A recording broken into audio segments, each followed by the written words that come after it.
Hey guys, in this video I'm going to be talking about the Garmin Vivoactive 3.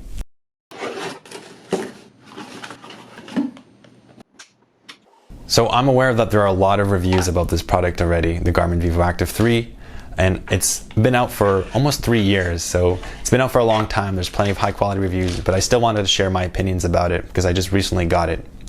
So why did I buy a 3-year-old watch? Well, I've been perusing the subreddits for Garmin, and I pretty much came to the conclusion that they're not going to release a new version or new iteration of the Vivoactive series, the Vivoactive 4, in the coming in the near short term. They recently announced in January of 2019 the Vivoactive 3 Music LTE edition. So I guess it's connected to an LTE network.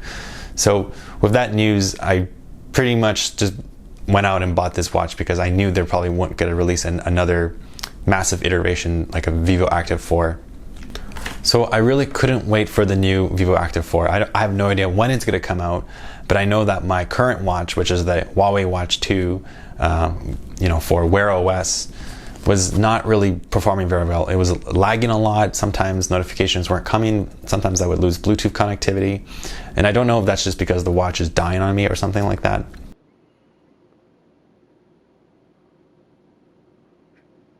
What's the weather like?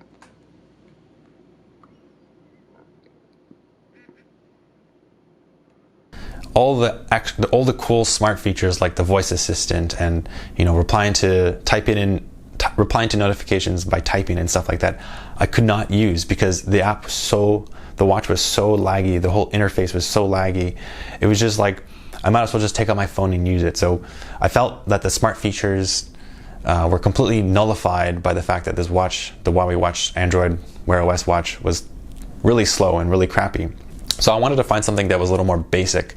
The Wear OS watch had an always-on display, and my Vivoactive 3 does have an always-on display, and that was like my #1 criteria in my next smartwatch.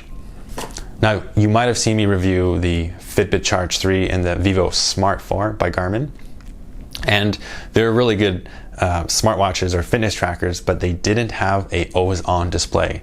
And like I said before, this feature is paramount because I really hate depending on wrist flip gestures. Like I hate having to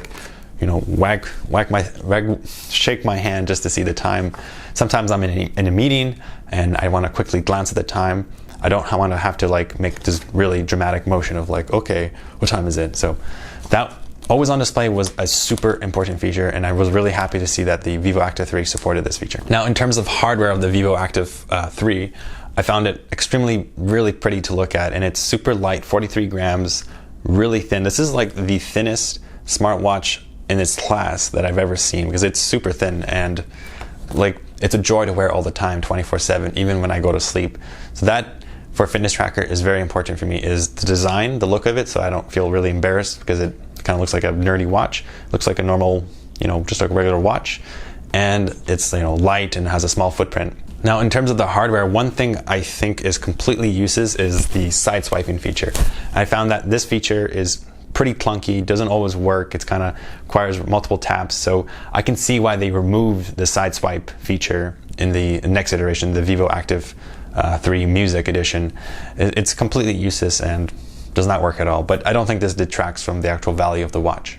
So let's talk about my favorite feature, and that's smart notifications. I'm on Android and I'm able to receive notifications and actually perform actions on the notification. These are specific inline custom actions, not just the default reply to a text. It's actually part of the notification that you would actually have on your native phone experience. So this has been a major surprise for me, the fact that I can actually interact with notifications just like I would on my phone. Now, the next important feature for me is a really good watch face. On Android, where you can have plenty of complications on your watch face, there's tons of customization. So there's a really strong developer community out there that's developing really cool watch faces that are very customizable. And I was very pleased to see that Garmin actually offers a marketplace to download custom watch faces, and it took me a while to find the perfect one. I needed one with the weather, a notification indicator, stuff like that, the time and the date, organized in a way that is very easy to see at a glance. Now for the third-party apps, there isn't really a lot out there. I don't really trust them. They kind of look kind of janky. So I pretty much avoided the third-party apps. I think Garmin's set of apps that are already provided natively are pretty good right off the bat. Now, one thing about the software that I didn't like is the Garmin Pay. Every time I want to make a purchase, I have to enter my passcode, and this kind of defeats the purpose of having a watch to quickly, summon your payment card. Unlike the Wear OS, where it's like you can press a button and immediately your cards appear. I have to hold down this button and then tap the card and enter my passcode, and then I can actually pay. And after all these steps, like let's say I'm holding two grocery bags and I want to pay with just simply pushing one button, I can't do that. So I think the Garmin Pay integration is pretty crappy. It's not very convenient. It only works if you're going out to the gym and you don't want to carry your wallet. Then sure, you can do all those extra steps, but it isn't really a convenience booster when you're running errands through your day-to-day life and you want to quickly summon your wallet while you're having a bunch of, your hands are full and stuff like that. Having to enter your passcode all the time. I wish it would just, you enter your passcode once, and then until you take off your watch, don't ask me again. But that's what it is. And a quick note about Garmin Pay if you're in Canada. I understand that there's pretty much no banks that support Garmin Pay because it's pretty new. Fortunately, there is one credit card financial institution that does support Garmin Pay. So if you're in Canada, I really recommend checking out Brim Financial. You can sign up for their credit card. It's totally free. I think there's like no FX fees. There is no FX fees on it, so it's pretty good when you go traveling and stuff like that. But yeah, check them out.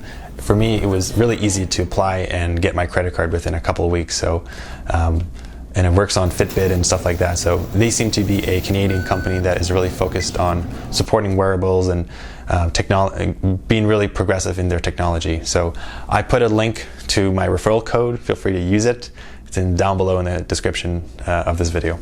Another software feature I really like is the weather app. I think the widgets that are offered as you scroll up and down through your list of widgets, they're pretty reliable. They actually sync to your phone pretty reliably, unlike some apps that don't sync the weather and stuff like that. So I was pretty pleased with the weather app, and that's something that I use a lot, is just checking the weather. As for battery life, it's been pretty good. I've had it about 4 to 5 days. I'm not really getting the full 7 days. It's pretty good, and this is definitely a step up from using Wear OS, where I had to charge the battery pretty much every day or every other day.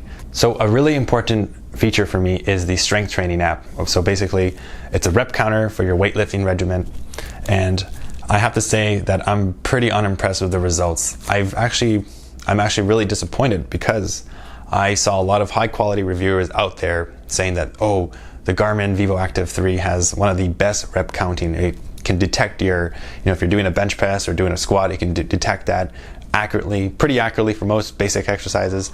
But man, it's completely off the charts for me. I think something's broken about it, because it's completely not working. I'm doing like shoulder raises and it's detecting it as a bench press or something like that, or does not even know what the exercise is. It's completely off. Just does not work at all. I have no idea. I think my watch could be defective. It's just really disappointing. So compared to my Wear OS, the Google Fit on Wear OS with my Huawei Watch 2, it's night and day. The Huawei Watch 2 or Wear OS Google Fit app detects pretty much, I would say, over 80% accuracy. It's very damn accurate, and it's really disappointing. Now the thing is, I still appreciate the strength training app, because what it does, it allows me to keep track of my reps and my sets. So basically, it helps me stay focused throughout my workout. I know how long I'm taking a rest between my sets, and I think that's the most important thing. Sure, it would be great if it could detect what type of exercise I'm doing, so that maybe in a week's time I can look back and be like, oh, I did this exercise, I don't want to do it again or whatever. So it's very disappointing. I think this might be a deal breaker for me, the fact that this critical core function doesn't work as advertised. And for some reason, Google Fit is the industry leading standard of this. It does it so well, and I really wish Garmin could just do what Google Fit does and guess my exercises appropriately. So Very sad, very sad. This is the same thing that happened to me on the Vivo Smart 4. And also one thing, while I'm doing my exercise and you progress to the next set, you're supposed to double tap the screen to progress. And I find that the touchscreen isn't responsive sometimes. I have to double tap really damn hard, double tap like a couple times just to get the damn thing to move to the next set. So it's kind of frustrating, and I actually experienced similar type of weird touchscreen issues with the Vivo Smart 4, which is a completely different type of watch or fitness tracker. So I don't know, it's touchscreen can be problematic, I guess, during exercises. Now the heart rate is really accurate, very impressed. It's nothing like the Vivo Smart 4, which was completely inaccurate. So good luck, good job on the heart rate. Now, speaking of the touchscreen, like I said, I love the fact that it's a transreflective LCD screen. It's basically an always-on display, and if you're in a dark situation, you have to tap it or flick your wrist to actually have the backlight go on. Now, to me, this is a double-edged sword. The screen looks amazing in sunlight or well-lit conditions. It doesn't require the backlight, but when it's in a dark spot, like, you know, maybe you've turned off half your lights or whatever, or it's bedtime and your lights are off, you obviously cannot see the screen.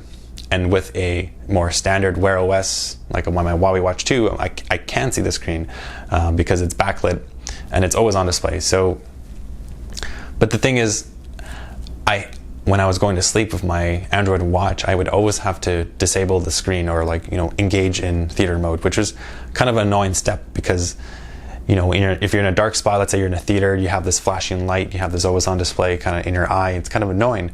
So there's pros and cons to having always on display that's a transreflective LCD screen versus an actual OLED screen. So I don't know, for me this is just like it's a moot point. It's not a big deal, but just something to notice.